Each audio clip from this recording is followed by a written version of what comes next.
मेरे पास ना खाने तक के पैसे नहीं है, इसलिए तुम दोनों से उधार मांग रहा हूँ। नहीं तो तुम दोनों को मेरी आदत अच्छे से पता है, हमेशा बिल पे करने में आगे रहा हूँ। प्लीज यारो मेरी मदद कर दो, मुझे पैसों की बहुत सख्त जरूरत है। क्या अब तुम्हारी ये दिन आ गया कि तुम हमसे उधार मांगोगे? लगता है सर ने चाय का बिल भी ना हमसे ही भरवाएगा। एक काम कर, रखो इस कप को, चलते हैं यहाँ से। और आज के बाद ना हमसे कांटेक्ट करने की कोशिश मत करना। चलो।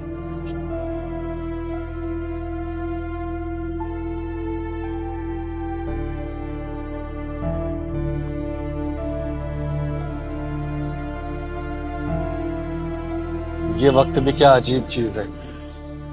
जब तक मेरे पास पैसा था मेरे दोस्त मेरे साथ थे, आज मेरा बुरा वक्त आया मेरे दोस्त ही मेरा साथ छोड़कर चले गए।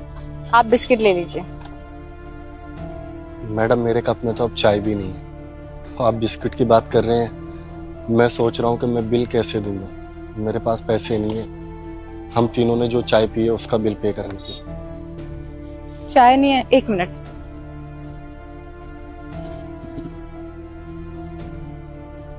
ये लीजिए चाय और बिस्किट।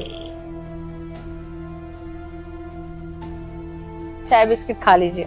और मैंने नहीं बोला कि आप मुझे इसके पैसे दीजिएगा, कोई पैसे देने की जरूरत नहीं है। जहां मेरे अपने दोस्त मेरा साथ छोड़कर चले गए, वहां आप मेरी मदद करना क्यों चाहते हैं? देखिए साहब, हम पैसों से जरूर गरीब हैं, लेकिन दिल से नहीं। मैंने आपकी बातें सुन ली थी, आपके पास खाने तक के पैसे नहीं है। आप अपने दोस्तों से पैसे मांग रहे थे और उन्होंने आपसे मुंह फेर लिया और वो चले गए।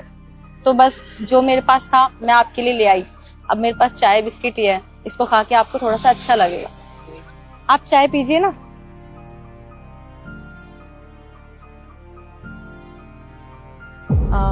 वैसे साहब आपसे एक बात पूछूं? हाँ पूछिए।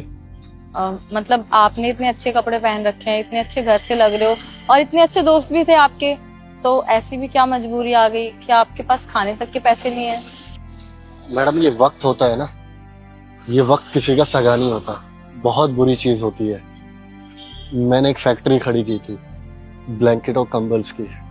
मैंने सोचा था सर्दियां आ रही है तो मेरा काम बहुत अच्छा चलेगा, लेकिन आजकल आपको तो पता है ना, हर कारीगर को बीड़ी और सिगरेट पीने की आदत होती है, जिसकी वजह से वहां पर आग लग गई और मेरा पूरा 25 लाख का नुकसान हो गया। मैंने जो बैंक से लोन लिया था वो लोन चुकता करने के लिए मैंने अपना घर गिरवी रख दिया।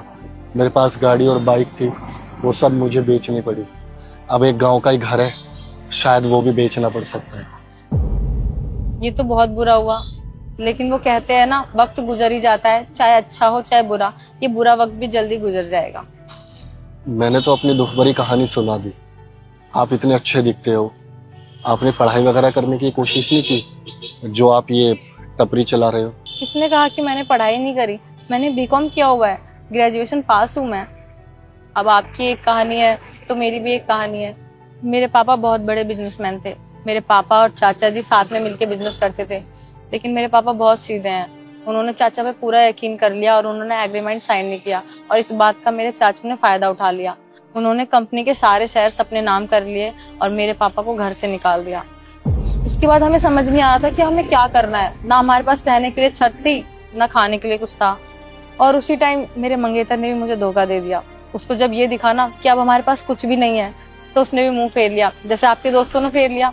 ये दुनिया ना ऐसी ही है, पैसा होता है तो सब पास होते हैं, पैसा नहीं होता तो कोई पास नहीं होता।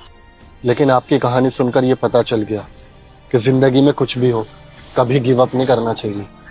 आज तुमने मुझे बहुत हौसला दिया है। मैं कोशिश करूंगा कि मेरी लाइफ में जो कुछ भी बिगड़ा है वो सब कुछ वापस से सही हो जाए। जी अच्छा, आप एक मिनट रुकिए।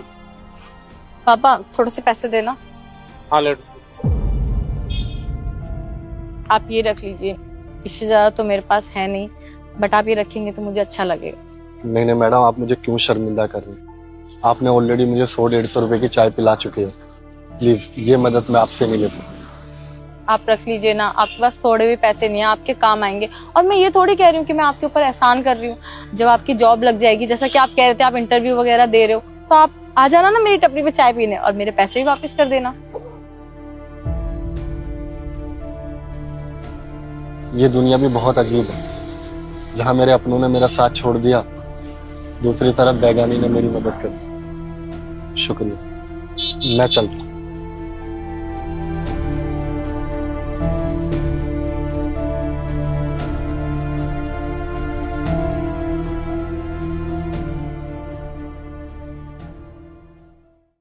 हाँ बस यहाँ से 5 मिनट का वॉकिंग डिस्टेंस पे है, मैं आ रहा हूँ। पापा अब हम क्या करेंगे? क्या होगा अब? ये तो वो चाय वाली है ना? सुनो, तुम वो चाय वाली हो ना, 78 मार्केट के पास? आप लोग यहाँ पर क्या कर रहे हो? नमस्ते अंकल जी। नमस्ते। वो एमसीडी वाले आए थे और हमारी दुकान तोड़ के चले गए। हमारा तो एक ही आसरा था, वही टपरी, और वही तोड़ के चले गए। अब ना हमारे सर पे छत नहीं है, अब हम पता नहीं क्या करेंगे। अच्छा, बहुत बुरा लगा ये सब सुनकर। मैं कुछ दिन पहले आया था आपको खुशखबरी देने, लेकिन आप दोनों वहाँ पर थे नहीं। मैंने आस पड़ोसी से भी पूछा, उन्होंने बोला कि वो तो खाली करके यहाँ से चले गए। आपको पता है कि मेरा काम ना दोबारा से चल पड़ा।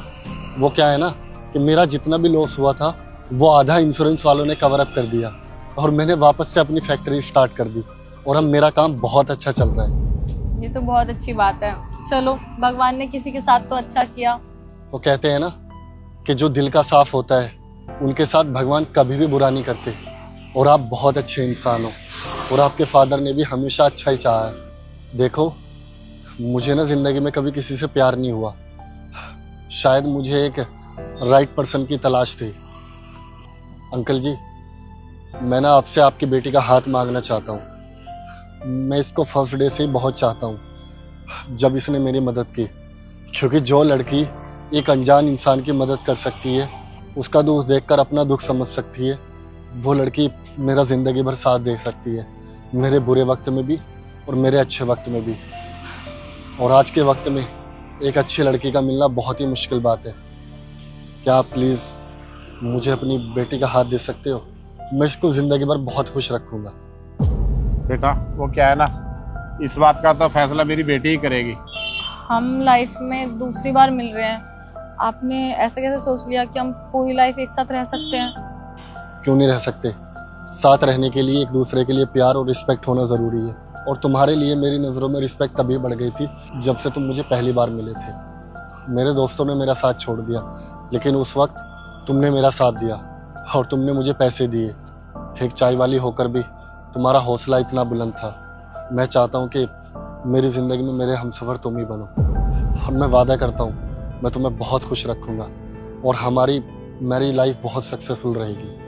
अगर पापा हाँ बोल देंगे तो मेरी भी हाँ है। बेटा, मुझे नहीं लगता तुमसे अच्छा लड़का ना मेरी बेटी के लिए कोई और हो सकता है, इसलिए मुझे ये रिश्ता मंजूर है।